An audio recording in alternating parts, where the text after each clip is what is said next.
Step 2, remove the memory by pushing out on the tabs located here, 1, 2 tabs, and the memory will spring up. Easy.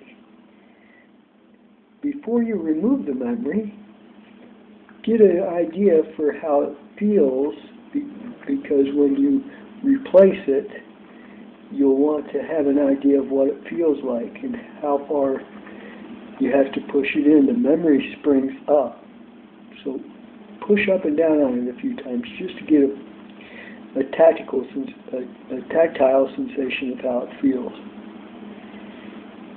Okay, after you do that, remove the memory, pull it straight out.